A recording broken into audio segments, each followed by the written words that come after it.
నమస్తే ఫ్రెండ్స్, నేను మీ Errabelli Rajinikanth, political analyst. నేటి భారతం ప్రోగ్రామ్కి స్వాగతం. ఇప్పుడు అటు ఒకవైపు వైసీపీ నుంచి కానీ టీడీపీ జనసేన నుంచి ఎలాంటి ప్రయత్నం విభజన హామీలపై ఆంధ్రప్రదేశ్కి దక్కాల్సిన హక్కులపై జరగనప్పుడు మరి మీరు ఎందుకు అదే సబ్జెక్ట్ తీసుకొని రేపు ఎన్నికల్లో పోటీ చేసి ఎందుకు మీరు దానికి సపోర్ట్ గ్యాదర్ చేయడంలో మీరు ఎందుకు ఆలోచించట్లేదు? లేదా అన్ని పార్టీలు కలిసి ఏకమవుతాయి. డెఫినెట్ గా ఇవాళ షర్మిలా గారిని రేవంత్ రెడ్డి గారు బలవంతం పంపించేస్తున్నారో సరే ఏది జరిగినా నాకు ఆవిడ సంబంధం లేదు. ఆంధ్రప్రదేశ్ పుంఖాను పుంగాలుగా చెప్పుకొని తిరిగినా ఆత్మహత్య చేసుకున్న వాళ్ళని కూడా చెప్తున్నాను, తర్వాత కూడా పట్టించుకోకపోయినా డిఫరెంట్ ఇష్యూ. సరే రేవంత్ రెడ్డి గారు సక్సెస్ఫుల్ గా పంపిస్తారు ఆంధ్రప్రదేశ్కి. వచ్చారు ఆవిడ ఇప్పుడు హోదా గురించి మాట్లాడుతున్నారు. మీ మీడియాలన్నీ 90% ఆవిడే వేస్తున్నాయి.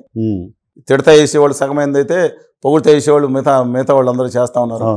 సరే వారు కూడా సరే పాజిటివ్గా నేను అనుకున్నా, ఎవరైనా వాయిస్ రేట్ చేస్తే సంతోషమే కదా. వాళ్ళు కానీ వామపక్ష పార్టీల బలం మీరు ఎక్కువ లేకపోయి ఉండొచ్చు, కానీ ఇంకా ప్రభావవంత శక్తిగానే లేకపోయినా ఒక చైతన్యవంత శక్తిగా ఉన్నారు వాళ్ళు. కానీ అలాగే జేడి లక్ష్మణ వివి లక్ష్మణ గారు కానీ ఇవాళ పోటీ చేస్తారు ఆయన కూడా. అలాగే మిగతా పక్షాలు అందరూ కలిసి ప్రజాస్వామిక శక్తులన్నీ కలిసి డెఫినెట్ గా దాన్ని మీరు అన్న పాయింట్ ని తీసుకుంటాం. బహుశా జీవీఎల్ గారు లాంటి వాళ్ళు కనుక విశాఖపట్నంలో పోటీ చేస్తే, నాకు రాజకీయాలు ఇంట్రెస్ట్ లేదండి, ప్రత్యక్ష రాజకీయాలు కానీ అది కానీ, నాలాంటి వాళ్ళు పోటీ చేసే పరిస్థితి కూడా వస్తుందేమో.